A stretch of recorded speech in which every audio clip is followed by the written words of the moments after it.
నమస్కారం. Big debate ప్రత్యేక చర్చ కార్యక్రమానికి స్వాగతం.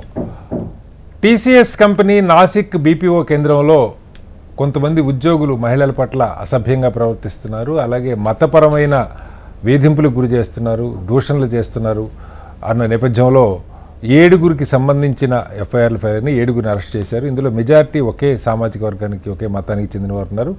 కొందరు మహిళలు కూడా ఉన్నారు.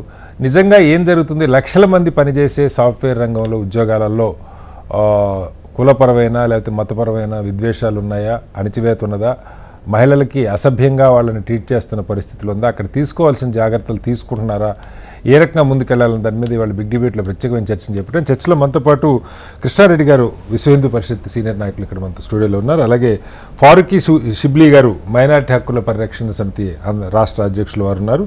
అలాగే ప్రత్యూష రావిప్రోలు గారు ఐటీ రంగంలో దశాబ్దాల పాటు అనుకున్నటువంటి ఉద్యోగిని వారు కూడా ఉన్నారు. మరి కాసేపట్లో కరుణాసాగర్ గారు సీనియర్ అడ్వకేట్ వారు కూడా మనతో జాయిన్ అవుతారు. అలాగే మాధవి లత సినీ నటి కూడా మరి కాసేపట్లో మనతో జాయిన్ అవుతారు. ముందుగా కృష్ణారెడ్డి గారు నమస్కారం. కృష్ణారెడ్డి గారు చెప్పండి, అంటే ఇది ఒక సంఘటన అయితే దురదృష్టకర సంఘటన జరిగింది టీసీఎస్ నాసిక్లో బీపీఓలో. అక్కడ పోలీసులు ఒక అండర్ కవర్ ఆపరేషన్ చేశారు. మహిళలు లోపలికి వెళ్ళి వర్కర్స్ లాగా కొంతమందిని రెడ్ హ్యాండెడ్గా పట్టుకున్నారు. ఒక చోట జరిగినటువంటి సంఘటన. బహుశా ఫస్ట్ టైం ఐటీ రంగంలో ఒక రకమైన కులపరమైన ఇవి కొంత బాసిజం ఇలాంటి రకరకాలని విన్నాం, కానీ ఈ రకమైన మతపరమైన వేధింపులు ఉన్నాయి. అలాగే అసభ్యంగా బిహేవ్ చేయడంతో పాటు మతపరమైన వేధింపులు, దైవదోషం చేయటం, వేరే మతాలకు సంబంధించి ఇలాంటి కొన్ని అలిగేషన్స్ వచ్చినాయి. దీన్ని అంటే సమాజం అసలు ఏ స్థాయిలో తీసుకోవాలి, ఎలా? కొంతమంది దీనికి జాబ్ జిహాద్ అని కూడా పేరు పెడతా ఉన్నారు. అంటే ఆ స్థాయిలో మనం సమాజాన్ని ఒక సంఘటన ఆధారంగా ఒక భయానక వాతావరణాన్ని కనుక కల్పిస్తే ఉద్యోగుల్లో పరస్పర అపనమ్మకం ఏర్పడతాయి. ఎందుకంటే అన్ని కులాలోళ్ళు, అన్ని మతాలోళ్ళు, అన్ని ప్రాంతాలు, ఇప్పుడు ఒక్కొక్క సాఫ్ట్వేర్ కంపెనీలో లక్షల మంది పనిచేస్తున్నారు. అన్ని ప్రాంతాలు, ఒక ప్రాంతం వాళ్ళు నార్త్ వాళ్ళు ఉంటారు, సౌత్ వాళ్ళు ఉంటారు, హిందువులు ఉంటారు, ముస్లింలు ఉంటారు, హిందువుల్లో మళ్ళీ బ్రాహ్మిన్స్ ఉంటారు, బీసీలు ఉంటారు, ఎస్సీలు ఉంటారు, రకరకాలు ఉంటారు. ఈ వాతావరణం చెడిపోవటం దేశ ఆర్థిక ఏ రకంగానూ మంచిది కాదు. ఇవాళ దేశానికి ఎంతో సంపద సృష్టిస్తుంది పెద్ద ఎత్తున ఈ సాఫ్ట్వేర్ ఎక్స్పోర్ట్స్. కానీ ఇవి అక్కడ జరిగిన సంఘటనే అసలు మనం ఎలా చూడాలి, ఎలా అర్థం చేసుకోవాలి మీ అనుభవంలో? నమస్కారం. తోటి పానలిస్టులకు కూడా, హెచ్ఎంటీవీ ప్రేక్షకులందరికీ కూడా ముందుగా ఈ నాసిక్ సంఘటన అనేది మన కంటి ముంగట గతంలో కూడా చాలా సంఘటనలు వచ్చినాయి. కొట్టిపారేస్తాం మనం వాటిని. ఎందుకంటే నాసిక్లో సంఘటనల లాగా పోలీసులు అండర్ కవర్ ఆపరేషన్ చేయలేదు కాబట్టి తూచ్ అన్నలాగా తీసేసిండ్రు. ఇప్పుడు అది అక్కడ ఉన్నటువంటి పోలీసు ఎవరైతే ఏసీపీ గారు కానీ వాళ్ళు కానీ దీన్ని చాలా సీరియస్గా తీసుకున్నారు విషయం. తీసుకొని అసలు ఇది పెద్ద కంపెనీ టీసీఎస్ అంటే చాలా బ్రాండెడ్ కంపెనీ, ప్రపంచవ్యాప్తంగా పేరున్నటువంటి కంపెనీ, మరి దీన్ని ఆషామాషిగా చూడకూడదని చెప్పేసి ఆయన అండర్ కవర్ ఆపరేషన్ చేస్తున్నారు. అండర్ కవర్ ఆపరేషన్లో కూడా వీళ్ళు ఈ 7 అమ్మాయిలు కూడా వెళ్ళి అక్కడ ట్రైనింగ్ తీసుకుంటున్నారు.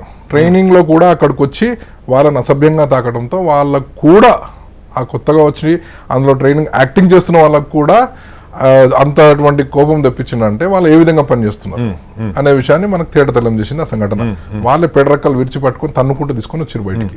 ఇది జరిగింది. ఇది మనం ఏమనుకుంటున్నాం అంటే ఈరోజు ఒక సంచలనమైన విషయం మీద మాత్రమే మాట్లాడుతూ ఉన్నాం, కానీ ఈ సంఘటన గత 1000 ఏళ్ళుగా జరుగుతూ ఉంది. 1000 ఏళ్ళుగా జరుగుతూ ఉంది. ఇది 1000 ఏళ్ళుగా జరుగుతూ ఉంది కాబట్టి భారతీయ సనాతన ఈ సంప్రదాయంలో బాల్య వివాహాలు లేవు. భారతదేశంలో బాల్య వివాహాలు లేవా? అంతకుముందు లేవు. 1000 సంవత్సరాల కంటే ముందు లేవు. రామాయణ కాలంలో కూడా మనం చూస్తే స్వయంవరం ఉండే. మహాభారత కాలంలో రాముడికే 12 ఏళ్ళ అప్పుడు పెళ్ళైందని చెప్తారు. నేను మీరు చెప్పిన ఓపికగా విని సమాధానం చెప్తా ఉన్నాను. నేను స్వయంవరం అంటే ఎప్పుడు చేసుకుంటారు సార్? వాళ్ళకు ఊహ వచ్చి వాళ్ళు యవ్వనంలోకి వచ్చిన తర్వాతనే స్వయంవరం ఏర్పాటు చేస్తుంటే వాళ్ళు తెలిసి వాళ్ళు పెళ్లి చేసుకుంటున్నామని చెప్పేసి వాళ్ళు ఇష్టపడ్డ వాళ్ళని పెళ్లి చేసుకున్నారు. అంటే కనీసం ఏ స్థాయికి వచ్చి ఉండొచ్చు వాళ్ళు? కౌమార దశలో అనుకుందాం, కాసేపు టీనేజ్లో ఉన్నట్టు. మీ ప్రకారమే 16 ఏళ్ళకు 18 ఏళ్ళకు 20 ఏళ్ళకు పెళ్లి చేసుకున్నారు వాళ్ళు ఆ సమయంలో. అంటే బాల్య వివాహాలు జరగలేదు. కానీ ఒక 200 ఏళ్ల కింద 100 ఏళ్ల క్రితం వరకు కూడా బాల్య వివాహాలు జరిగినాయి. ఎందుకు జరిగినాయి అంటే ఈ ఇస్లాం దండయాత్రలు, మొఘల్ దండయాత్రలు జరిగినప్పుడు కేవలం వాళ్ళు అక్కడ నుంచి సైన్యంతోని పిల్ల పాపలు సంసారాలను వేసుకొని రాలేదు. భారతదేశం మీద దండయాత్ర చేసినప్పుడు కేవలం సైనికులుగా లేక దోపిడీదారులుగా వచ్చిన వాళ్ళందరూ కూడా ఈ భారతదేశం మీదకి. వాళ్ళందరూ వచ్చిన తర్వాత ఇక్కడున్నటువంటి మహిళలను, స్త్రీలను, కన్యలను అందరూ ఎత్తుకుపోయిన వాళ్ళే. వాళ్ళ దాడులకు భయపడే బాల్య వివాహాలు వచ్చినాయి. వితంతు వివాహాల ఏదంటారు సతీ, సతీసాగమం దాని వల్లనే వచ్చింది. ఇటువంటి మనం అందరం కూడా చెప్పుకున్నటువంటి దానికి మూలము ఇది. ఇస్లాం దండయాత్రలు ఈ రోజు కొత్తగా వచ్చినది కాదు.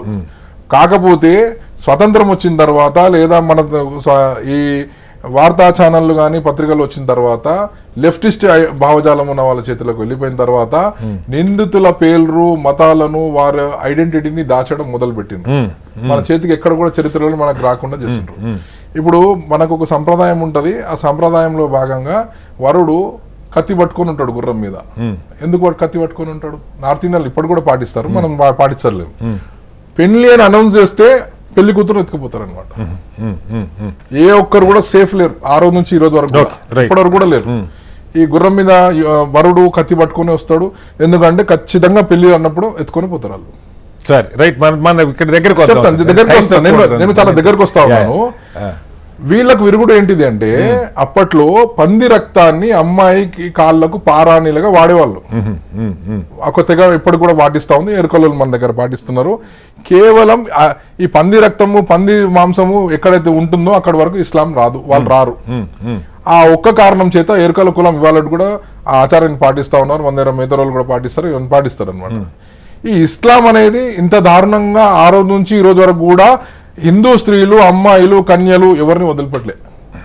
దాని రూపం మారింది, దాని సందర్భం మారింది. ఇప్పుడు చాలా స్మార్ట్ గా చేస్తారు. అంటే ఇప్పుడే ఒక గంట క్రితం ఇంటర్నెట్ లో ఈనాడు పత్రికతో అన్ని ప్రధాన పత్రికలు వచ్చిన వార్త, ఢిల్లీలో 2 రోజుల క్రితం ఇమ్రాన్ అనే ఒక అబ్బాయి స్టోరీ వచ్చింది, మీరు చూసుంటారు. 300 మంది అమ్మాయిల్ని వీడియోలు తీసాడు. 350 వీడియోలు, 180 మంది అమ్మాయిలు కదా. ఢిల్లీలో ఇవాళ ఆనంద్ కుమార్ అనే ఒక అబ్బాయి 500 మంది అమ్మాయిల్ని ఢిల్లీ పోలీసులు అరెస్ట్ చేశారు. 500 మంది అమ్మాయిల్ని హనీ ట్రాప్ చేసి వాడుకొని డబ్బులు కొట్టేశాడు, 3 కోట్లు అని చెప్పి ఢిల్లీలో 2 పోలీస్ స్టేషన్లో కేసులు కదా. అక్కడ ఈ ఆనంద్ అనే అబ్బాయి మతం మార్చకపోయి ఉండొచ్చు, మతం పేరు మీద బెదిరించకపోతే. మతం పేరు మీద బెదిరించకపోతే ఇవి చేస్తే ఓకే అనట్లేదు. ఇప్పుడు మనం మాట్లాడుతున్నది మతం యాంగిల్ లో మాట్లాడుతున్నాం. 2 యాంగిల్స్ మాట్లాడుతున్నాం. తప్పే. ఉమెన్ హెరాస్మెంట్ నేనేం చెప్తాను, ఉమెన్ హెరాస్మెంట్ కు చేసినటువంటి కఠిన చట్టాలని వాటిని అమలు పరచాలి కూడా. ఓకే, వాడు ఎవడైనా ఉండని, తప్పు చేసిన వాడు శిక్ష పడాలి. నేను ఇప్పుడు ఏం కోరుకుంటా, తప్పు ఎవడు చేసినా వాడిని శిక్షించండి అని చెప్తా. ఇప్పుడు మన శుబ్లి గారు ఏమంటారు అంటే ఇది మొత్తం మా కమ్యూనిటీ మీద దెబ్బేస్తున్నారు, మా కమ్యూనిటీ మీద ఇట్లా చేస్తున్నారు. అంటే మీరు మొదలు పెట్టడం ఇస్లాం మీద, ఇస్లాం దాడిని మొదలు పెట్టారు కదా. నేను చరిత్ర నేను అబద్ధం చెప్పలేదు, మీరు చరిత్ర చూసుకొని చెప్పండి. నేను చరిత్ర మీద చెప్తా ఉన్నాను. అంటే మెజారిటీ రికార్డెడ్ ఎవిడెన్స్ మీద నేను మాట్లాడుతా ఉన్నాను. ఇస్లాం ఒక చోట పుట్టి ఇప్పుడు 150 దేశాలకు ఎందుకు బాకిందండి? సామ్రాజ్యవాదం కాకపోతే ఏ ఒక్క దేశంలోకి ఇస్లాం ప్రవేశిస్తే 15 నుంచి 20 సంవత్సరాల ఆ దేశం యొక్క భాష, చరిత్ర, సంస్కృతి, సంస్కారం అన్ని పోతాయి కదా. అంత లార్జర్ లోకి నేను వెళ్ళలేను సార్, నాకు ఉండేది అంత లార్జర్ లోకి వెళ్ళలేదు కానీ చరిత్ర మరి ఇప్పుడు 1000 చరిత్ర 10 నిమిషాలు కోరుకునేది ఏంటి? మీరు కోరుకునేది ఏంటి? మేము కోరుకునేది ఏంటంటే ఈ తప్పు ఎవరు చేసినా వాళ్ళు ఖచ్చితంగా శిక్షార్హులే.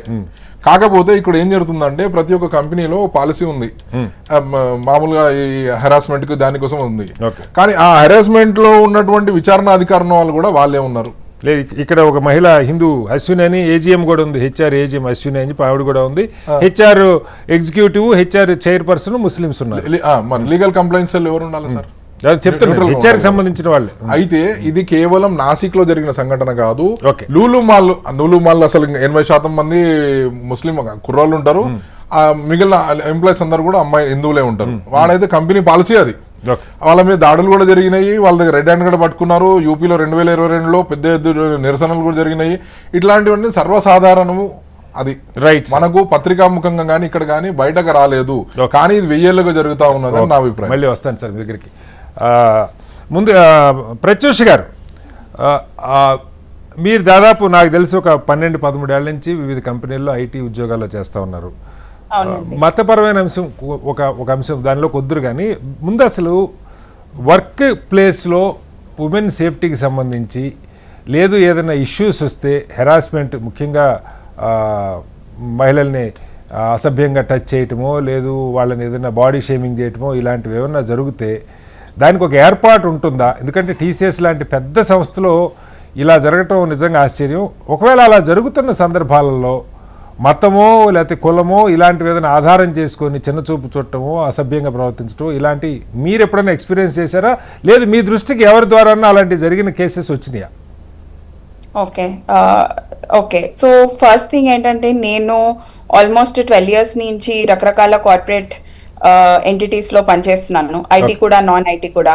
నా ఎక్స్పీరియన్స్ లో పర్సనల్ గా వ్యక్తిగతంగా నేను కూడా ఇట్లాంటి చాలా అన్ఫార్చునేట్ ఇన్సిడెంట్స్ కి నేను కూడా విక్టిమ్ అయ్యాను. నా ఫస్ట్ ఇయర్స్ ఆఫ్ ఎక్స్పీరియన్స్ లోనే నేను క్యాంపస్ నుంచి జాయిన్ అయిన తర్వాత చాలా సీనియర్ అఫీషియల్స్ మా టీంలో ఉన్న వాళ్ళు కూడా నన్ను ఇలా అసభ్యంగా ఎక్కడికైనా ఆఫీస్ తర్వాత కలవడానికి ట్రై చేసి దాని తర్వాత కాన్సిక్వెన్సెస్ వర్క్ లేకపోతే ప్రమోషన్ కి కానీ మన కెరియర్ గ్రోత్ కి కానీ ఇంపాక్ట్ అవుతుందని ఇంటిమిడేట్ చేసిన ఇన్సిడెంట్స్ ఉన్నాయి. అది నేను ఒక్కదాన్నే కాదని నాకు తెలిసిన ఫీమేల్ టీమ్ మెంబర్స్ అండ్ ఇది ఏ కంపెనీలో అయినా ఏ సిటీలో అయినా నేను చూసిన వరకు నాకు తెలిసిన ప్రతి ఒక్క ఫీమేల్ వర్కింగ్ ఎంప్లాయీ ఏదో ఒక కెపాసిటీలో ఎలా ఒకలా ఇలాంటి ఒక ఎక్స్పీరియన్స్ అందరికీ ఉంది. అండ్ మనం స్టాటిస్టిక్స్ చూసినా కూడా తెలిసింది ఏంటంటే 1 in 3 ముగ్గురు ఆడవాళ్ళు ఎక్కడైనా పనిచేస్తుంటే వాళ్ళలో కనీసం ఒకరికి ఇలాంటి ఏదో ఒక ఎక్స్పీరియన్స్ తప్పకుండా అనుభవం అయ్యే ఉంది.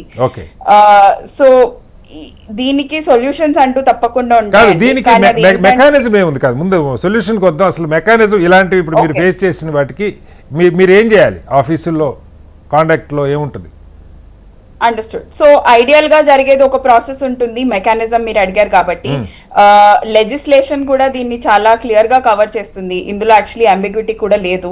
So prevention of sexual harassment అనే యాక్ట్ కింద కార్పొరేట్ లో యాక్చువల్లీ వర్క్ ప్లేస్ లో అది నేనే అక్కడ పనిచేయచ్చు లేదా నా పని కోసం వేరే ఆఫీస్ కైనా ఎక్కడికైనా వెళ్ళుండొచ్చు. బట్ నేను ఎంప్లాయ్మెంట్ గురించి నేను ఎక్కడైనా ఉన్నానంటే అక్కడ నా సేఫ్టీ అనేది నేను పనిచేస్తున్న కంపెనీ చూసుకోవాల్సిన బాధ్యత వాళ్ళకుంది. అండ్ ఏదైనా జరిగింది ఇన్అప్రోప్రియేట్, నాకు ఏదైనా కష్టమైంది, హెరాస్మెంట్ బుల్లింగ్ ఉంది అంటే నేను ఫస్ట్ వెళ్ళి కంప్లైంట్ చేయాలి. ఎవరికి చేయాలి?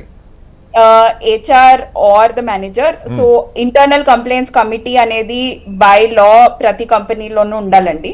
అందులో HR వాళ్ళు కూడా ఉంటారు, బట్ బిజినెస్ నుంచి కూడా or if there is a female leadership కంపెనీలో సీనియర్ గా ఉన్న ఆడవాళ్ళు ఎవరైనా కూడా అందులో బై లా మ్యాండేటరీగా ఉంటారు. సో వాళ్ళకి ఫార్మల్ గా కంప్లైంట్ చేస్తే వాళ్ళ బాధ్యత ఏంటంటే దాన్ని రికార్డ్ చేయడం, అంతేగాని ఎవరైనా వాళ్ళకి చెప్తే పర్వాలేదు ఇలా జరుగుతుందనో లేకపోతే అడ్జస్ట్ అవ్వండనో మిమ్మల్ని మార్చేస్తామనో అనకుండా దాన్ని చాలా సీరియస్ గా తీసుకుని వెంటనే వాళ్ళు రికార్డ్ చేయాలి అన్ని డీటెయిల్స్ తో పాటు. అండ్ బై లా 90 days లో వాళ్ళు ఆ ఇన్వెస్టిగేషన్ కూడా కంప్లీట్ చేయాలి. ఈ ఇన్వెస్టిగేషన్ జరిగిన టైంలో ఆ ఫీమేల్ ఎంప్లాయ్ ఎవరైతే కంప్లైంట్ చేశారో ఐదర్ వాళ్ళకి leave are work from home option ఇవ్వాలి. ఎందుకంటే ఎక్కడ కంప్లైంట్ చేశారో వాళ్ళు అక్కడే ఇంకా కంటిన్యూస్ గా వర్క్ చేయాలంటే వాళ్ళకి ఇంకా కష్టమైపోతుంది. అట్ ద సేమ్ టైం ఎవరి గురించి అయితే కంప్లైంట్ వచ్చిందో వాళ్ళని వెంటనే సస్పెండ్ చేయాలి ఇన్వెస్టిగేషన్ అయ్యే టైం పీరియడ్ లో కూడా. అండ్ ఈ 90 days తర్వాత ఇన్వెస్టిగేషన్ రిపోర్ట్ ప్రకారం ఎవరిది మిస్టేక్ నిజంగానే తప్పు జరిగింది, దానికి అవసరమైన ఆధారాలన్నీ దొరికాయి అంటే వాళ్ళని ఇమీడియట్లీ జాబ్ లోంచి తీసేసి ఆ ఫీమేల్ ఎంప్లాయీ కి రెపరేషన్ ఇవ్వాలి. So that can be either. Me experience లో చెప్పండి మా ప్రత్యూష గారు, అంటే మీరు చాలా ఆల్మోస్ట్ ఎవ్రీ లెవెల్లో ఫేస్ చేశానన్నారు. మీరు ఎప్పుడన్నా కంప్లైంట్ చేశారా? చేస్తుంటే కంపెనీలు ఆ HR కానీ ఆ మేనేజర్స్ కానీ టీమ్ లీడ్స్ కానీ వాళ్ళు ఏం సజెస్ట్ చేశారు? ఎవరినన్నా మీరు పనిష్ చేయించగలిగారా? లేకపోతే ఇవి మామూలే కొంచెం సర్దుకుపోండి ఇలా ఎవరన్నా చెప్పారా? What is your experience? రెండు రకాలు జరిగాయండి. ఐ థింక్ ఫస్ట్ ఎక్స్పీరియన్స్ అది అఫ్ కోర్స్ ఆ కంప్లైంట్ ఆర్ జరిగిన సంఘటన అనే దాని ఇంటెన్సిటీ అది ఏ రకంగానే దాని మీద కూడా ఆధారపడి ఉంటుంది. ఎప్పుడైతే చాలా క్లియర్ గా ఎవిడెన్స్ కూడా ఉందో, మన వర్క్ కి సంబంధం లేని వాళ్ళు మనతో వచ్చి మాట్లాడి లేకపోతే బౌండరీస్ క్రాస్ చేయాలనుకుంటున్నారో అది నేను ఫార్మల్ గా ఒకసారి కంప్లైంట్ చేశాను. అండ్ అది తప్పకుండా నేను పనిచేస్తున్న ప్రీవియస్ ఆర్గనైజేషన్ లో వాళ్ళు సీరియస్ గా తీసుకుని ఫస్ట్ టైం ఒక వార్నింగ్ ఇచ్చి హిస్టరీ కూడా చెక్ చేసి ఇదే పర్సన్ మీద ఇంకేమైనా ఏమైనా కంప్లైంట్ ఉందా అంటే ఉంది అని వాళ్ళు చూసుకుని ఆ మనిషిని కంపెనీలోంచి తీసేశారు. అది కూడా జరిగింది. Very good. At the same time రెండోది కూడా అవుతుంది, చిన్న విషయాలు ఏదన్నా జోక్ వేశారు, అది ఆఫీస్ లో వేయాల్సిన జోక్ కాదు, అది నా ముందే వేరే వాళ్ళ గురించి ఏదైనా మాట్లాడారు అసభ్యంగా అంటే, అలాంటివి ఒక్కొక్కసారి female leaders in the company పర్వాలేదు జరుగుతుంది, వార్నింగ్ ఇద్దాము అన్అఫిషియల్ గా, దాని గురించి వాళ్ళ కెరియర్ పాడు చేయడం ఎందుకు అని ఆ కాన్వర్సేషన్ కూడా జరిగింది. ఓకే, అయితే ఒకటి చెప్పండి, అంటే ఈ ఈ ఈ మిమ్మల్ని మీరు ఎదుర్కొన్న దానిలో మతపరమైన యాంగిల్, ఫలానా వాళ్ళు అయితేనే మిమ్మల్ని హెరాస్ చేస్తున్నారు, లేకపోతే మిగతా వాళ్ళు హెరాస్ చేయట్లేదు, ఇలా ఏదన్నా ఏ మతం వాళ్ళు ఆ మతం వాళ్ళు హెరాస్ చేయట్లేదు, లేకపోతే ఇట్లా మీరు మీరు ఫేస్ చేసిన వాళ్ళలో మతాలకు సంబంధించి కానీ కులాలకు సంబంధించి కానీ ఏదైనా మీరు ఒక కేటగరైజేషన్ చేసుకున్నారా? లేదు, నాకు తెలిసిన అందరిలోకి ఆల్మోస్ట్ ఒక 30 to 40 ఇన్సిడెంట్స్ నాకు ఐదర్ నా తెలిసిన వాళ్ళ సర్కిల్లో నాకు ఐడియా ఉంది, which could be friends, family, coworkers. వీటి దేంట్లోనూ నేనైతే పర్సనలీ మత ప్రకారంగా ఏదైనా ఒక టార్గెట్ చేయడం కానీ అట్లాంటిది చూడలేదు. బట్ ఒకటి చెప్తా అండి, అది కన్సిస్టెంట్లీ నేను ఏదైతే చూసానో ఇది రిలీజియన్, కాస్ట్ గురించి కాదు అండ్ జెండర్ కూడా కాదు. ఈ కంప్లైంట్ లో చూసిన ఒక మ్యాన్ కూడా ఉన్నారు. ఇట్స్ ఆల్మోస్ట్ హై పవర్ నుంచి లో పవర్ కి అవుతుంది. సో ఆ పవర్ అనేది కంపెనీలో జాబ్ లెవెల్ అయినా అయి ఉండొచ్చు, ఫినాన్షియల్ పొజిషన్ అయినా అయి ఉండొచ్చు, కమ్యూనిటీలో ఎక్కడున్నారు అనేది అయి ఉండొచ్చు. నా పర్సనల్ ఎక్స్పీరియన్స్ లో నేను మతం కానీ కులం కానీ అనేది ఒక ఫ్యాక్టర్ అవ్వడం నేను గమనించలేదు. రైట్ అండి, మళ్ళీ వస్తాను మీ దగ్గరికి. ఫారూఖీ గారు, మీరు విన్నారు, సరే ఇప్పుడు ఆవిడ ఎక్స్పీరియన్స్ ఆవిడ చెప్పారు, అందరి విషయంలో అదే కావాలనేవి లేదు, సహజంగా జెండరు, లేదంటే వాడేదో పెద్ద పోస్టులో ఉంటాడు, కింద పోస్టులో వాళ్ళని నా కింద ఉన్నారు కదా అని చెప్పి కొంచెం రకరకాలుగా, మగవాళ్ళు అయితే ఒక రకమైన హెరాస్మెంటు, మహిళలు అయితే ఇంకో రకమైన హెరాస్మెంటు, ఇలా ఇప్పుడు ప్రత్యూష్ గారు చెప్పిన పరిస్థితిలో నిజంగా ఈ పెద్ద ఆడిట్ జరగాల్సింది దీని మీద, అది మతాల అంశం పక్క పెడతాం. అయితే ఈ మధ్యకాలంలో మనం కొన్ని చూస్తున్నాం ఫారూఖీ గారు, కాశ్మీర్లో ఆ మధ్య ఒక యూనివర్సిటీకి సంబంధించి, అంటే ఒక గ్రూప్గా, కారణాలు ఏమైనా కానీ సమాజం మొత్తం అలా ఉందని నేను అంటలేదు, కానీ కొంతమంది డాక్టర్స్ ఆ ఢిల్లీ బాంబ్ బ్లాస్ట్ ఎందుకు కోట్ చేస్తున్నానంటే, ఇక్కడ ఈ కేసులో మనకు కనపడుతున్నది ఒకే చోట 5-6 ఈ ఎలిగేషన్, అది ఫ్యాబ్రికేటెడ్ అని మీరు అనొచ్చు, రేపు పొద్దున్న తేలుతుంది, 5-6 ఒకే మతానికి చెందిన వాళ్ళు బుక్ కాబడ్డారు, అందరూ ఒకే 6-7 అమ్మాయిల్ని 5-6 హెరాస్ చేశారన్న రీతిలో కంప్లైంట్ ఫైల్ అయింది. ఆ హెచ్ఆర్ కూడా ముస్లిం సమాజ వర్గానికి చెందిన మహిళ ఉంది. సరే, ఏజిఎం లెవెల్లో మళ్ళీ ఒక అశ్విని అని చెప్పి ఒక హిందూ ఆమె ఉంది, ఆమె కూడా పెద్దగా కంప్లైంట్లని ఇప్పుడు ప్రత్యూష్ గారు చెప్పినట్టే కొంచెం మరీ అంత సీరియస్గా తీసుకోవటం ఎందుకు, మనం సరి చెప్తాం. బట్ ఈ వాతావరణం రావటంలో మొత్తం ఒక మతానికి సంబంధించిన వాళ్ళంతా పెద్ద చర్చ నేషనల్ మీడియాలో జరుగుతుంది. ఫారూక్ గారు మీరు చూసే ఉంటారు, దీన్ని ఎలా ఓవర్కమ్ కావాలి? ఇప్పుడు ఈ వాతావరణం ఉంటే మంచిదేనా? దీనికి మతపరంగా జాగ్రత్తలు ఏం తీసుకోవాలి? అందరికన్నా ముందు HMTV ప్రేక్షకులకు, అదే విధంగా ప్యానెల్లో ఉన్నటువంటి నా సోదరిమణి, అదే విధంగా సోదరుడు కృష్ణారెడ్డి గారికి ఇద్దరికి కూడా నమస్కారాలు తెలియజేస్తూ, సార్ అందరికన్నా ముందు లెట్ us కమ్ ఫ్రమ్ ఎందుకంటే we have been discussing about the religion, okay, maybe particularly or not, that's a different thing. But మీరు కూడాను పైన మీరు ఏదైతే స్క్రీన్ ఉందో దాంట్లో లవ్ జిహాద్ అని చెప్పేసి చాలా స్పష్టంగా పెట్టున్నారు. So let me come from the religion. What religion basically teaches Muslims? ఏదైతే ఇస్లాం ధర్మం గురించి మాత్రం, ఇస్లాం ధర్మం ఫాలో చేసేవాళ్ళు Muslims.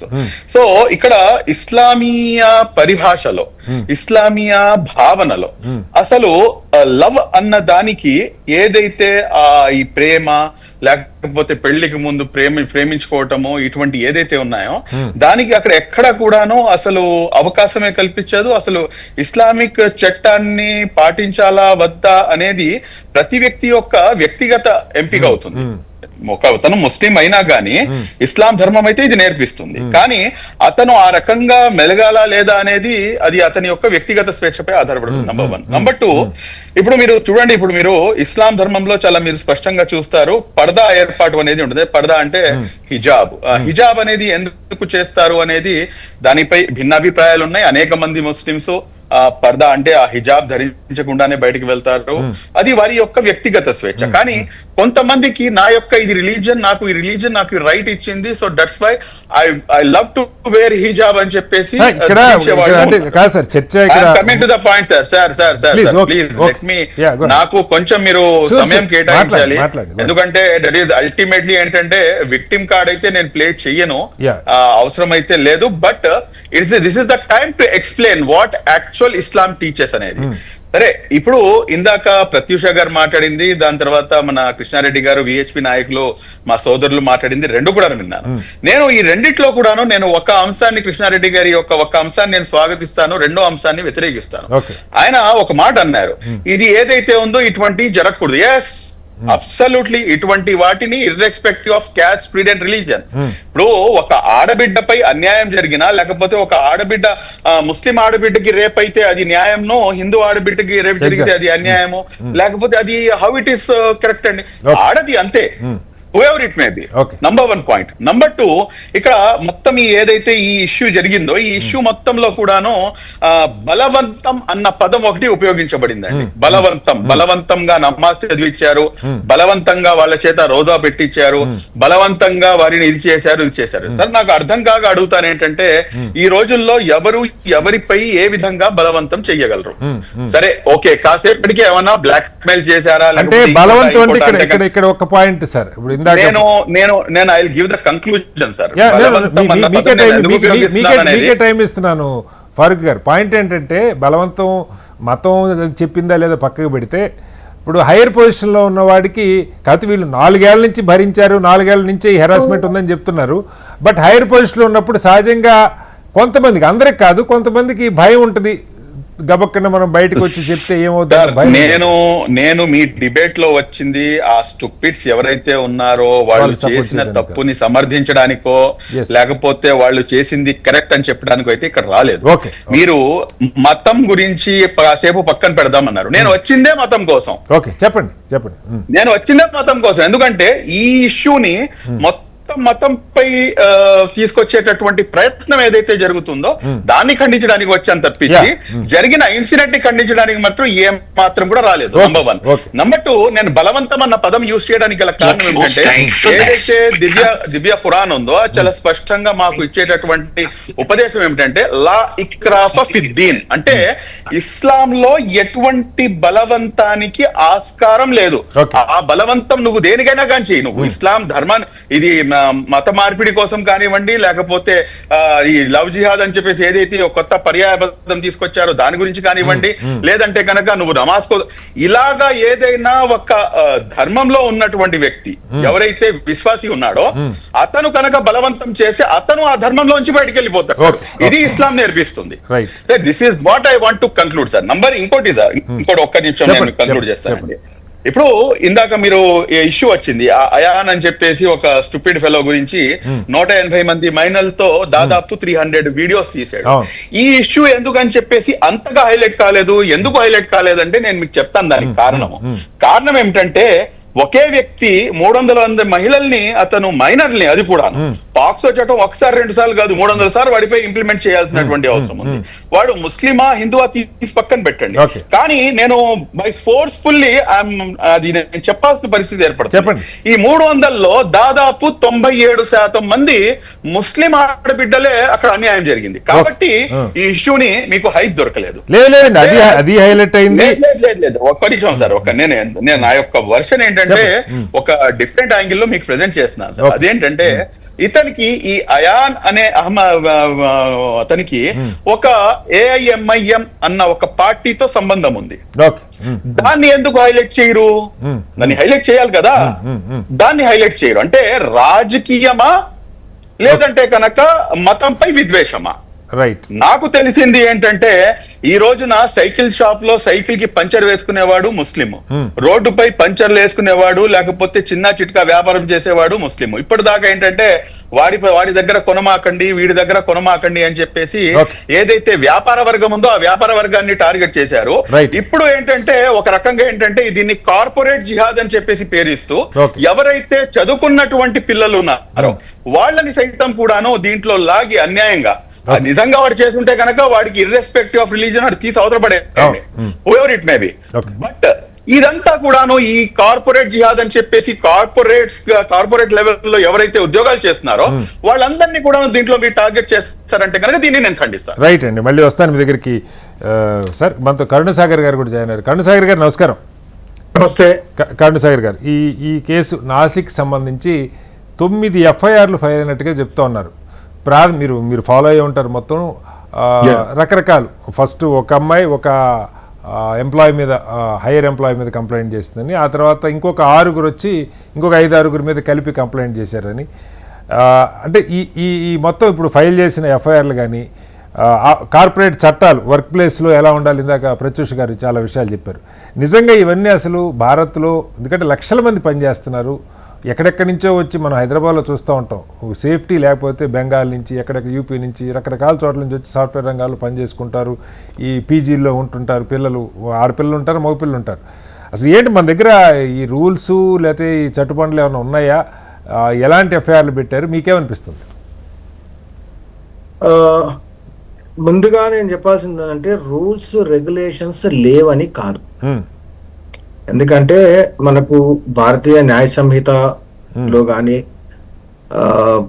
Prevention of sexual offences against human at work places act కానీ, పాష్ యాక్ట్ కానీ ఇవన్నీ ఉన్నాయి.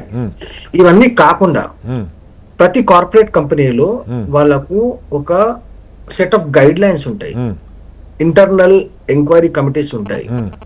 దాన్ని ఇంటర్నల్ ఎంక్వైరీ కమిటీస్ కు కంప్లైంట్ వచ్చినటువంటి 90 days లోపల దాంట్లో ఎంక్వైరీ చేసి బాధ్యుల పైన సరైన నిర్ణయం తీసుకొని యాక్షన్ తీసుకోవాల్సినటువంటి ఒక అకౌంటబిలిటీ ఉన్నటువంటి ఒక గైడ్ లైన్స్ ఉంటాయి.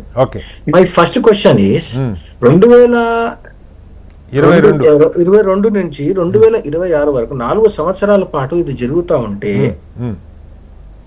ఎక్కడ ఫెయిల్ అయినారు? సిస్టమ్ ఫెయిల్ అయిపోయింది. టోటల్ సిస్టమ్ కార్పొరేట్ లో ఉన్నటువంటి హెచ్ఆర్ కానీ, హెచ్ఆర్ మీద అబ్జర్వ్ చేస్తున్నటువంటి ఇంకో వ్యక్తి కానీ, లేకపోతే సిస్టమ్ కానీ, దట్ హస్ టోటల్లీ కొలాప్స్. ఇంతమంది అమ్మాయిల మీద ఇంతమంది ఒక ప్లాన్డ్ గా, ఆర్గనైజ్డ్ గా చేస్తున్నారని ఏదైతే ప్రైమా ఫేసి అభియోగాలు ఉన్నాయో, you can't just wash it away with a statement that ఒక వర్గం వారిని టార్గెట్ చేస్తున్నారని చెప్పడం కాదు. ఇదంతా కూడా ఎలా బయటకు వచ్చింది అనే విషయాన్ని మనం ఆలోచించాలి. ఫస్ట్ ఒక ఇన్ఫర్మేషన్ అక్కడ ఉన్నటువంటి పోలీసులకు రాగానే వాళ్ళు మారువేషాల్లో అక్కడ, యూజువల్ గా కాదు, మీరు ఒక అడ్వకేట్ గా చెప్పండి, యూజువల్ గా జరిగేది టీసీఎస్ లాంటి పెద్ద కంపెనీ మీద ఇలాంటి ఒక ఖచ్చితంగా అక్కడ కూడా తప్పులు జరగవంటలేదు. కరుణసాగర్ గారు, నా ప్రశ్న ఏంటంటే, ఇప్పుడు ఒక అమ్మాయి కంప్లైంట్ ఇవ్వడానికి వచ్చింది అనుకోండి, యూజువల్గా పోలీసులు ఏం చేస్తారు, అమ్మ మీ కంపెనీలో ఎవరు కంప్లైంట్ ఇచ్చావు, లేదు ముందు ఆ కంప్లైంట్ ఇచ్చినోని అరెస్ట్ చేస్తారు, ఈ రొటీన్గా జరిగే పద్ధతి. లేదంటే కంపెనీలు ఇలా చాలామంది మీద ఎలిగేషన్స్ వస్తున్నప్పుడు యూజువల్గా కంపెనీ హైయర్ లెవెల్ అక్కడ హెడ్ ఎవరు ఉంటారో అలాంటి వాళ్ళకి ఎస్పీ గారితో వాళ్ళతో ఫోన్ చేయించి ఇలా వస్తున్న ఎలిగేషన్స్, కంప్లైంట్స్ అని చెప్పి చెప్తారని నేను అనుకుంటున్నా. అలా కాకుండా మీరు అనుకుంటున్నారేమో, యాక్చువల్లీ మూవీస్ లో జరిగినట్టు అంతటా జరగదు కదండి. సెక్షువల్ అఫెన్సెస్ అనేవి చాలా గ్రేవియస్ అఫెన్సెస్. ఆ సెక్షువల్ అఫెన్సెస్ లో how to standard operating procedures కొన్ని ఉంటాయి. భారతీయ న్యాయ సంహిత, భారతీయ నాగరిక సురక్షా సంహితలో స్పెసిఫిక్ గైడ్ లైన్స్, ఎస్ఓపిస్ ఉన్నాయి. ఇన్ కేస్ ఒక sexual offence victim police station కి వెళ్ళి అక్కడ ఒక కంప్లైంట్ ఇచ్చినప్పుడు, ఇఫ్ దేర్ ఎనీ లాగింగ్ ఉండి దాన్ని కంప్లైంట్ తీసుకోకపోవడం కానీ, దాని మీద ప్రాపర్ యాక్షన్ తీసుకోకపోవడం జరిగిపోతే అక్కడ రెస్పాన్సిబుల్ ఆఫీసర్ ఉద్యోగం కూడా పోయే అవకాశం ఉంటుంది. అవన్నీ బిఎన్ఎస్ఎస్ వచ్చిన తర్వాత కూడా. అంతకుముందు there were several supreme court judgements, landmark judgements ఉన్నాయి how to act when you receive complaint. మొత్తం విక్టిమ్ యొక్క ఇన్ఫర్మేషన్ మొత్తం మాస్క్ చేసి పెట్టాలి, ఇంత చాలా గైడ్ లైన్స్ ఉన్నాయి.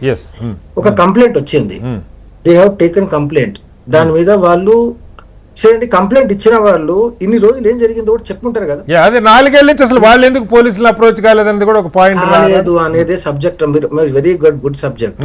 దీంట్లో ఎంప్లాయీస్ అంటారు 18 to 25 years ఉన్నటువంటి అమ్మాయిలు. First of all they don't know what can happen to them. ఏదైనా జరగచ్చేమో భయము, ఫియర్, అండర్ కోర్షన్ ఉండే, ప్రెజర్ లో ఉండే ఒకటి. రెండవది వాళ్ళంతా పే స్కేల్ ఎంత, 18,000 to 25,000-30,000 లోపల పే స్కేల్. వాళ్ళ లైవ్లీవుడ్ అండి అది. Most of the families would have been surviving on that livelihood కదా. ఒకటి. తర్వాత ఎవరి మీద కంప్లైంట్ ఇస్తున్నావు, ఎవరికి కంప్లైంట్ ఇస్తున్నావు అంటే ఇప్పుడు నీ హయ్యర్ అఫీషియల్ హైరార్కీలో ఉన్నటువంటి నీ పైన ఉన్నటువంటి ఒక ఎంప్లాయీ మీద కంప్లైంట్ ఇస్తున్నావు. ఆ కంప్లైంట్ ఎవరికి పోతుంది, ఆయన పైన ఉన్నది. ఈ మొత్తం ర్యాకెట్ లో HR manager is involved in it, Nidhi Khan కదా. ఇప్పుడు కంప్లైంట్స్ మొత్తం హెచ్ఆర్ డిపార్ట్మెంట్ లో వెళ్ళిన తర్వాత ఫైనల్ గా దాని మీద డిసిజన్ తీసుకోవాల్సినటువంటి నిధి ఖానే ఇన్వాల్వ్మెంట్ ఉంటే, నిధి ఖానే హైరింగ్ చేసేటప్పుడు ముస్లిం మహిళలను, ముస్లిం అబ్బాయిలను, హిందూ అమ్మాయిలను ఒక సైడ్ తీసుకొచ్చినప్పుడు ప్రైమా ఫేసి ఎవిడెన్స్ తోటి ఎఫ్ఐఆర్ అయింది. You can't just directly wash it away, just కాదు అబద్ధము కాదని ఎవరు అంటలేదండి, చేయడానికి లేదు, కాదని ఎవరు అంటలేదు, ఎందుకు బయటకు వచ్చింది అనే విషయం కూడా చెప్తున్నాను మీకు. కంప్లైంట్ వచ్చిన తర్వాత దాన్ని ప్రాపర్ గా రిజిస్టర్ చేసిన తర్వాత వీళ్ళ భయము, వీళ్ళు ఏ బలహీనత వల్ల they can't go to they were prevented to go to the FIR. పోలీసులు మఫ్టీలో వెళ్ళి అక్కడ హౌస్ కీపింగ్ లో పనిచేసి అక్కడ మొత్తం ర్యాకెట్ ని చూసిన తర్వాత బయటికి వచ్చిన తర్వాత they started arresting every person. వాళ్ళ కన్ఫెషన్స్ లో తీసుకొచ్చినటువంటిది ఒకటి. రెండవది, కంప్లైంట్ ఇచ్చిన తర్వాత జరిగినటువంటి సీక్వెన్స్ ను కూడా మీరు అబ్జర్వ్ చేయాలి. లియాలో వచ్చినటువంటి లేటెస్ట్ రిపోర్ట్ ప్రకారం దీస్ విక్టిమ్స్ వర్ అంటే reportedly in the news papers లో వీళ్ళందరినీ మలేషియాకు వాళ్ళని హ్యూమన్ ట్రాఫికింగ్ చేసే ప్రయత్నంలో ఉన్నది. వాళ్ళ కోసం పాస్పోర్ట్స్ చేస్తారు.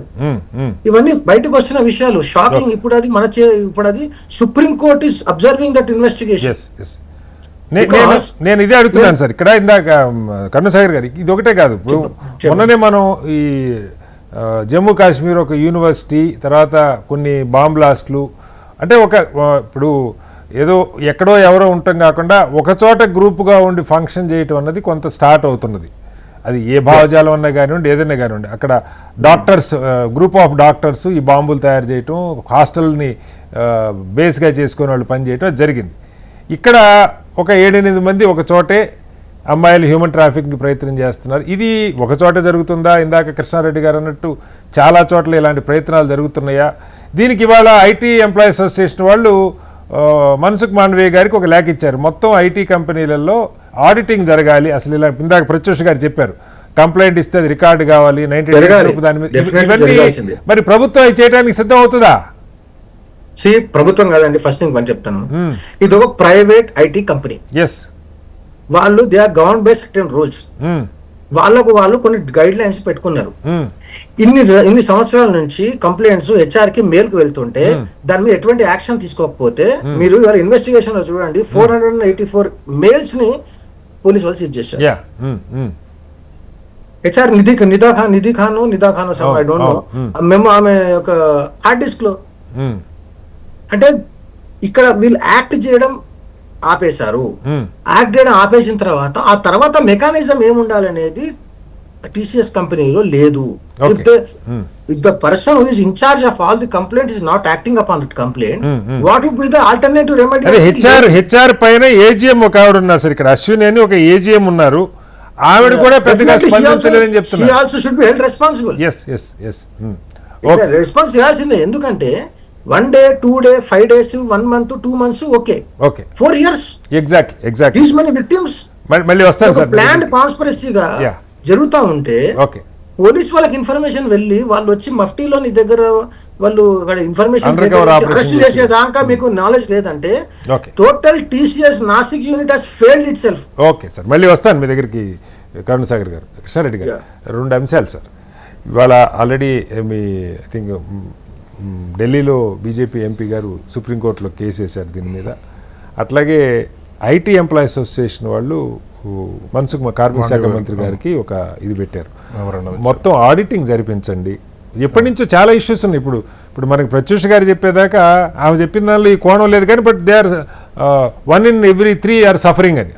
అది హిందువులు ఉండొచ్చు, ముస్లింలు ఉండొచ్చు, మరొకడు ఉండొచ్చు, లేదా పై పొజిషన్లో ఉన్నాడు కాబట్టి వాడి హుకుము అధికారం చూపిస్తూ ఉండొచ్చు. ప్రభుత్వానికి ఇప్పుడు టీసీఎస్ లాంటి ఇంత పెద్ద సంస్థలో మనకి అలాంటి సంస్థలు పదుల సంఖ్యలో ఉన్నాయి. దాదాపు హైదరాబాద్లోనే 7 లక్షల మంది ఐటీ రంగంలో ఉద్యోగాలు 15 లక్షల మంది ఉన్నారు. 15 లక్షల మంది ఉన్నారని చెప్తా ఉన్నారు. సో ఏంటి మరి దీని మీద ప్రభుత్వం, ఎందుకంటే జాతీయ స్థాయిలో మీరు అధికారులు ఉన్నారు, దీన్ని మొత్తంగా సరే దీనిలో మతపరంగా తప్పు చేసిన వాళ్ళు ఉంటే శిక్షించండి, మతం మార్పిడి ఒక అంశం. బట్ హెరాస్మెంట్ ఇప్పుడు ప్రత్యూష గారు చెప్పిన దానిలో మొత్తం ఉమెన్ హెరాస్మెంట్కి సంబంధించి ఈవెన్ మేలు కూడా కొంతమంది హెరాస్మెంట్ బాసిజం ఒక సమస్య చెప్తా ఉన్నారు. వీటిని ఏంటి ప్రభుత్వం ఏం చేయబోతా ఉంది? ప్రభుత్వం ఏం చేయబోతుందంటే ప్రభుత్వం వాళ్ళని అడగాలి.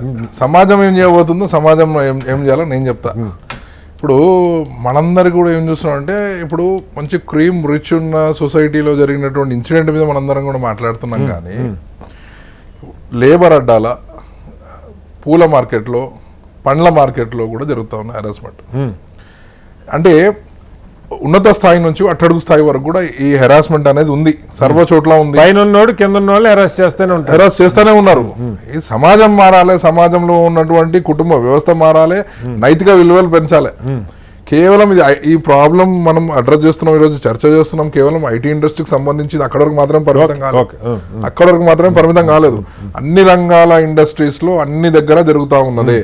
ఆవిడ చెప్పినట్టు 1/3 జరుగుతుండొచ్చు, లేదా 1/10 అయినా జరుగుతుండొచ్చు, కానీ జరుగుతుంది అనేది వాస్తవం. మనకు జరుగుతూ ఉన్నాయి. ఎక్కడి నుంచో ప్రతిరోజు వార్తల్లో చూస్తూ ఉన్నాం. ఈ మధ్య ఈ 10 సంవత్సరాల నుంచి 15 సంవత్సరాల నుంచి స్మార్ట్ ఫోన్ వచ్చిన తర్వాత ఈ కేసులు ఇంకా ఎక్కువ బయటపడుతూ ఉన్నాయి. మేబీ సమాచార విప్లవం వల్ల కావచ్చు, మేబీ ఫ్రీ నెట్ వల్ల కావచ్చు, ఇంకోటి కావచ్చు, కానీ అందరూ హద్దులు దాటుతున్నారనే విషయం మనకు కనిపిస్తూ ఉంది.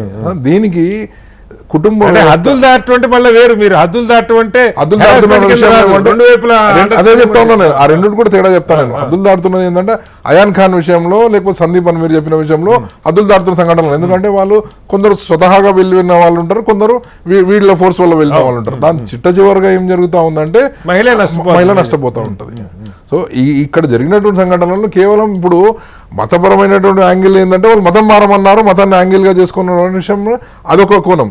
కానీ సమాజం మొత్తం జరుగుతూ ఉంది ఈ విషయం. కేవలం హిందువులకు ముస్లింలకు మాత్రమే పరిమితం కాదు, సమాజంలో ఎక్కడున్న చర్చిలను కూడా వదలట్లేదు. కేరళ చర్చిలో ఉన్న నన్లను కూడా అక్కడ ఉన్న పాస్టర్లను వాడుకున్నారు.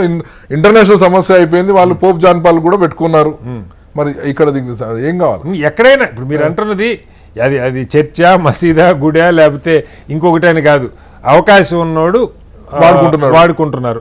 ఫండమెంటల్ గా అది చర్చ అన్నప్పుడు దాన్ని మనం ఆ కోణంలోనే చూడాలి కదా. మతం మారటం అనేది ఒక అంశం. వాడు నాన్ వెజ్ తినమన్నాడు, నాన్ వెజ్ కూడా ఇందులో వచ్చింది. బీఫ్ తినమన్నారు, నాన్ వెజ్ అంటే బీఫ్ తినమన్నారు. Okay, whatever it maybe, non veg beef. ఇప్పుడు అసలు నాన్ వెజ్ తిన్నోళ్ళు ఉంటారు, వాళ్ళని కూడా నాన్ వెజ్ తినేవాడు నాన్ వెజ్ ఎందుకు తినవు, నువ్వు మరీ ఆచారం ఎక్కువ అనే పరిస్థితి కూడా ఉంటున్నారు. వీటికి ఎట్లా పరిష్కారం అంటే ముందు చట్టాలు పదులుగా ఉండి చట్టాలు అమలు చేసే బాధ్యత కూడా ఉండాలి. ఇప్పుడు మనము గత 60 సంవత్సరాల నుంచి 70 సంవత్సరాల నుంచి కూడా మనం బాగా మానపడిపోయినాం, అలవాటు చేసుకున్నాం. ఇది సహజమే, లేకపోతే ఇలా జరుగుతుందేమో, ఇది చేసుకుంటామేమో, మనం కంప్లైంట్ ఇస్తే మళ్ళా మనల్ని టార్గెట్ చేస్తారేమో.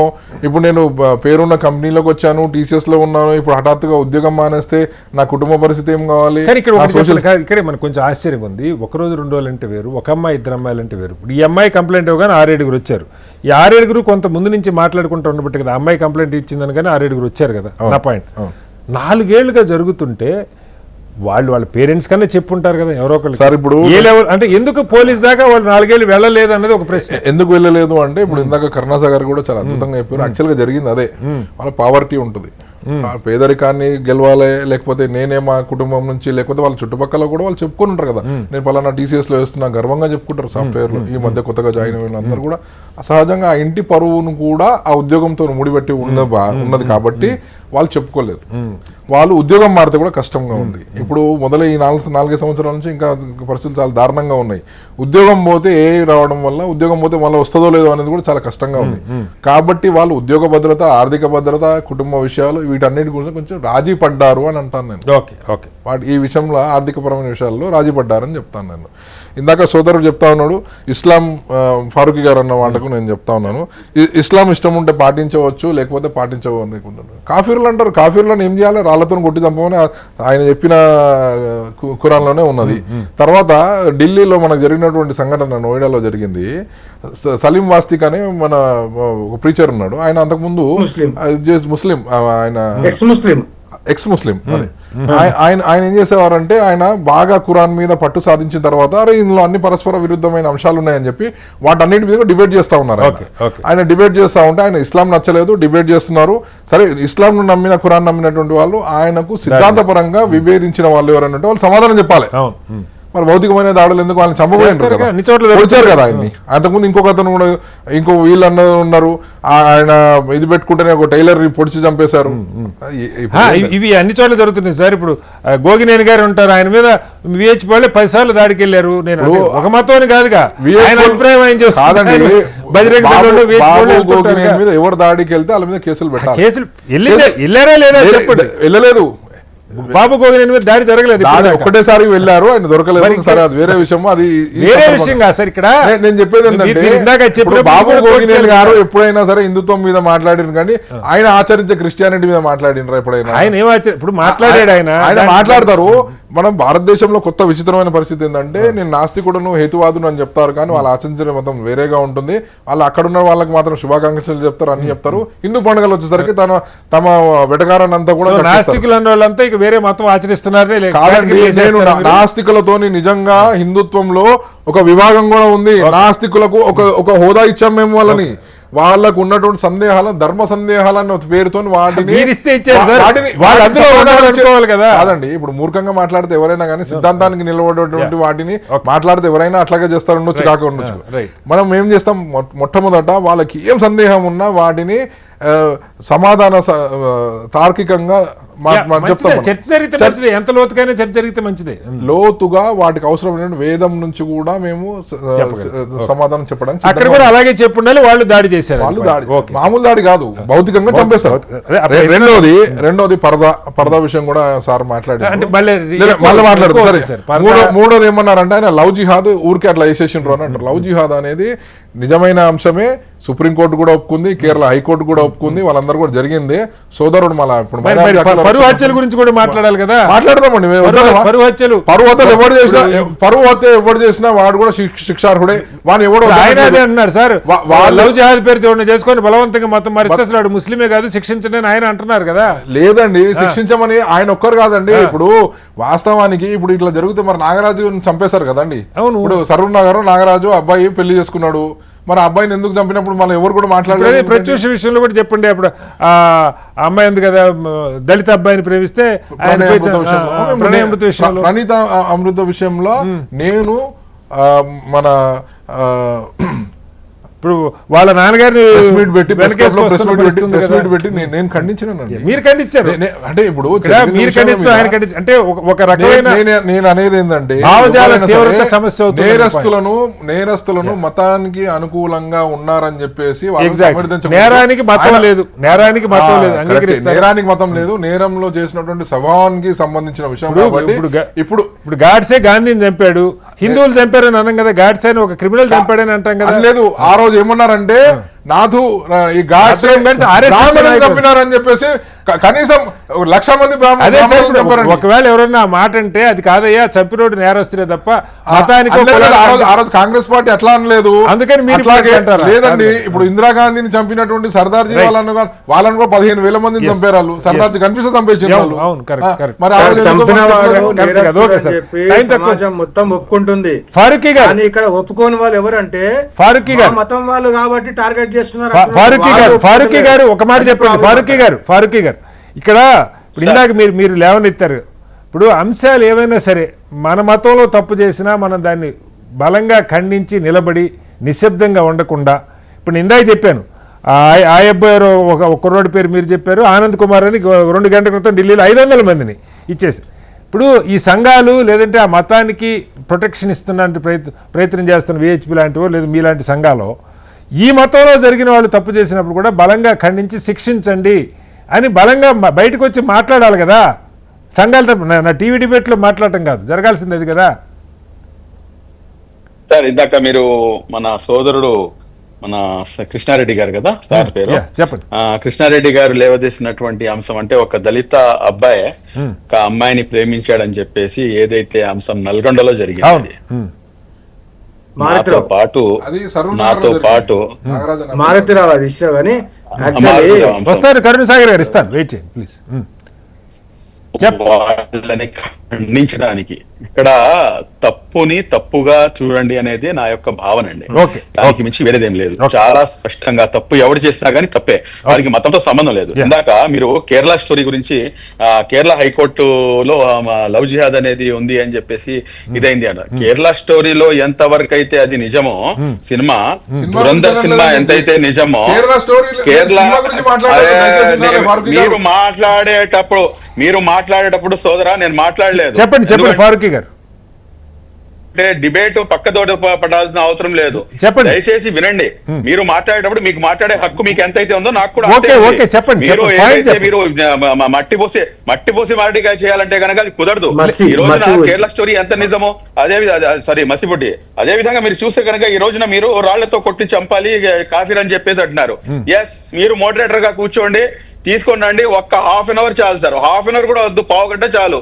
ఆయనంతటా ఆయన చెంపలకి ఇట్లా లెంపలేసుకొని తప్పు జరిగిందని చెప్పేసి చెప్పెళ్తాడు. ఇప్పుడు నేను చెప్తున్నాను వినండి, ఎవరిని రాళ్లతో చంపాలో, ఎవరైతే ఈ విధంగా ఇల్లీగల్ కాంటాక్ట్స్ పెట్టుకుంటారో, ఎవరైతే భార్యాభర్తల మధ్య సంబంధం ఉండి, ఇద్దరు భార్య భర్తలుగా ఉండి, భార్య వేరే అతనితో ఇల్లీగల్ కాంటాక్ట్ లేకపోతే భర్త వేరే అతనితో ఇల్లీగల్ కాంటాక్ట్ ఉంటే కనుక అతని రాళ్లతో కొట్టి మీరు చంపుతారా? మీరు కోర్టులు కూడా తప్పుగా చదువుతుంది సార్. మళ్ళీ సార్ టైం తక్కువ ఉంది. ప్రత్యూష్ గారు ఒక్క అంశం చెప్పండి సార్. మీ వాయిస్ బ్రేక్ అవుతుంది ఫారూక్ గారు, మన్నించండి అని చెప్పేసి మాట్లాడేస్తే ఎవరికి వాళ్ళు సార్ సంయమనం పాటించడం చాలా. ఇప్పుడు ఫారూఖీ గారు మీరు మాట్లాడినా, కృష్ణారెడ్డి గారు మాట్లాడినా తప్పు చేసిన వాళ్ళు శిక్షించాలని చెప్తా ఉన్నారు. మతపరంగా మీకు చేతనైతే మతంలో సంస్కరణల కోసం ప్రయత్నాలు చేయండి. ఫారూఖీ ఒకసారి ప్రత్యూష్ గారు, మహిళలకి ముఖ్యంగా ఇప్పుడు 4 ఏళ్లు వీళ్ళు వెయిట్ చేశారు ఫర్ సమ్ రీజన్, ఏదైనా కానీ ఉద్యోగం పోతున్న భయమో పరువు పోతున్న భయమో, దీన్ని ఎలా బ్రేక్ చేయాలి? ఇదేదో ఫస్టే చేస్తుంటే 6 విక్టిమ్ ఒకటి ఉండేవాళ్ళు కదా అక్కడ. కనీసం ఎన్నాళ్ళు జరుగుతుందో మనకు తెలియదు. What you suggest? మీరు చెప్పింది కరెక్ట్ అండి, బట్ ఇందాక అందరు మాట్లాడినట్టు అదంత ఈజీ కాదు. మనం ఇటువైపు ఉన్నప్పుడు అరే ముందే చెప్పొచ్చు కదా, ఇన్ని ఏళ్ళు ఎవరు భరిస్తారు, చెప్తే అవుతుంది కదా అని అనిపిస్తుంది. కానీ అటు సైడ్ ఉన్న వాళ్ళ పరిస్థితి ఏంటంటే చాలా సార్లు వాళ్ళు చెప్పినా వినని వాళ్ళు చాలా మంది ఉన్నారు. చెప్తే జరిగేది వాళ్ళ ఇంటికి రేపు ఎలా నెల గడుస్తుంది అనే టెన్షన్ ఉన్న వాళ్ళకి ఇవన్నీ భరించడం అలవాటు అవుతుందండి. అది ప్రాబ్లం. దీనికి ఎట్లా చేయగలుగుతారంటే నేను అదే అంటున్నాను, ఇప్పుడు ప్రభుత్వం ఏం చేస్తుంది అదంతా పక్కన పెడితే, ఇంత పెద్ద ఆర్గనైజేషన్ అన్నాక టీసీఎస్ లాంటి కంపెనీకి కూడా సొసైటీ మీద చాలా రెస్పాన్సిబిలిటీ ఉంటుంది. సో ఒక్క హెచ్ఆర్ ఎటువైపు అయినా ఉండొచ్చు, ఒక మేనేజర్ క్రిమినల్ అయి ఉండొచ్చు like in this case. But ఎంతమంది ఎన్ని లెవెల్స్ లో ఫెయిల్ అయితే ఇన్ని ఏళ్లగా ఇన్ని ఈమెయిల్స్ ఇగ్నోర్ అవుతాయని కూడా మనం ఆలోచించాలి. విక్టిమ్ ప్రొటెక్షన్ కనపడాలన్నది. ఇప్పుడు నేను ఒక కంపెనీలో జాయిన్ అయిన 1 year లోకి నాకు అనిపించింది అనుకోండి, ఎవరో కంప్లైంట్ చేశారు, అది పబ్లిక్ గా ఇన్వెస్టిగేట్ చేసి అనేది చాలా అందరికి తెలిస్తే నెక్స్ట్ వచ్చే వాళ్ళకి కాన్ఫిడెన్స్ వస్తుంది, లేకపోతే అది రాదు. ఆఖరిగా కరుణసాగర్ గారు క్విక్ గా 1 sentence, ప్రభుత్వం దీన్ని సీరియస్ గా తీసుకొని ఇదేదో మతపరమైన యాంగిల్, ఇప్పుడు వారు చెప్తున్నారు దీనిలో మతం ఒక యాంగిల్ ఉంటే ఉండొచ్చు, కానీ అసలు 1 in every 3 women are facing the same problem అంటూ ఉన్నారు. ఆడిటింగ్ జరగాలి, ఐటీ ఉద్యోగులు కోరుతూ ఉన్నారు. నిజంగా దీన్ని ఎన్ఫోర్స్ చేయడానికి అవకాశం ఉన్నదా? డెఫినెట్గా అండి, ఎన్ఫోర్స్ చేస్తున్నారు కాబట్టి ఈ రోజు సెక్షువల్ అఫెన్సెస్ కేసులో కానీ పాక్సో కేసులో కానీ కన్విక్షన్ రేటు హై ఉంది. ఒకటి. రెండో విషయం, ఈ కేసులో డిస్కషన్ మొత్తము అక్యూజ్డ్ ను వాళ్ళు ఎందుకు చేశారు, ఎందుకు ఫెయిల్ అయ్యారా చెప్తున్నారు, కానీ విక్టిమ్ సైడ్ నుంచి ఎందుకు చేయలేదు అంటే, ఒక కేవలం నెల జీతంతో గడిచేటువంటి కుటుంబాల నుంచి వచ్చినటువంటి వాళ్ళు ఇది తీసేసే కదండి, అన్ని చాలా ప్రైవేట్ సంస్థల్లో ఉంటాయి, దే ఆర్ బీయింగ్ ఎక్స్‌ప్లాయిటెడ్. కానీ వాళ్ళు ఏం చేస్తారు, ఈ నెల జీతం వస్తే చాలు, నెక్స్ట్ మంత్ తర్వాత చూసుకుందామన్న పరిస్థితిలో ఉన్న వాళ్ళు, you have no right to question why they delayed in complaint. No అంటే పాయింట్ ఏంటంటే చెప్పలేదు అంటే రైట్ లేదు మీకు. ఇప్పుడు చేస్తుంటే society as a whole, society as a whole failed in this case. Okay, even the TCS has failed in this case. It's institutional collapse. Right sir. మొత్తంగా దేశంలో మహిళలు ప్రతి ముగ్గురులో ఒకళ్ళు ఏదో ఒక దశలో ఇలాంటి హెరాస్మెంట్లు ఎదుర్కొన్నారని చెప్పి చెప్తున్నారు. ప్రత్యూష్ లాంటి వాళ్ళైతే మొత్తం 20-30 మంది తనకు తెలిసిన సర్కిల్లోనే రకరకాల స్థాయిల్లో హెరాస్మెంట్. దానికి ప్రధానంగా ఒక రకమైన బాసిజం, ఉన్నత స్థాయిలో ఉన్నత పదవుల్లో ఉన్న వాళ్ళు కింద వాళ్ళని రకరకాలుగా ఆట వస్తువులుగా మగవాళ్ళని ఆడవాళ్ళని కూడా చూసుకుంటున్నారని చెప్పి చెప్తూ ఉన్నారు. దీనికి పరిష్కారం సంస్థల్లో బలమైనటువంటి ఒక మెకానిజం, మల్టిపుల్ లేయర్స్లో ఒక హెచ్ఆర్ మేనేజర్ దగ్గర ఆగకుండా అక్కడేదైనా తప్పు జరిగితే హై లెవెల్కి వెళ్ళేట్టుగా ఎన్ని కేసులు ఎంతమంది కంప్లైంట్ చేశారు వాటి మీద ఒక ఆడిటింగ్ జరగాలి అని ఐటీ ఉద్యోగ సంఘాలు కోరుతూ ఉన్నాయి. మతపరమైన అంశాలుంటే కూడా అలాగే ఒకే చోట గుంపుగా కొంతమంది కలిసి ఇలాంటి ప్రయత్నాలు ఎవరు చేసినా దాన్ని నిరోధించడానికి కూడా కొన్ని ఏర్పాట్లు కావాలి. ఆ రకంగా ప్రభుత్వాలు ఆలోచించాలని చెప్పుకుందాం. మతాల రక్షణ కోసం పూనుకున్న సంఘాలు ఆయా మతాల్లో ఈ సంస్కరణలని మనం ఇలా చేయకూడదని చెప్పే ప్రయత్నం పెద్ద ఎత్తున జరగాలి. గుడులు, మసీదులు, చర్చిల్లో ఇలాంటి ఎప్పటి నుంచో చెప్తున్నారు కౌన్సిలింగ్, పిల్లలకి అవేర్నెస్ చెప్పి ముఖ్యంగా మగవాళ్ళకి సంబంధించి ఇలాంటి అవేర్నెస్ని పెంచే ప్రయత్నం, మహిళని దేవతగా చూడాలి, తల్లిగా చూడాలని చెప్పే ప్రయత్నం మరింతగా జరగాలని అన్ని మతాలు ఆ దిశగా అడుగులు వేయాలని అయితే కోరుకుందాం. చర్చలో పాల్గొన్న కృష్ణారెడ్డి గారికి, ఫారూఖీ గారికి, ప్రత్యూష్ గారికి, అలాగే కరుణసాగర్ గారికి ధన్యవాదాలు. ఇది వాళ్ళ బిగ్ డిబేట్. రేపు మరొస్తే మళ్ళీ కలుద్దాం. అందరికీ నమస్కారం. సెలవు.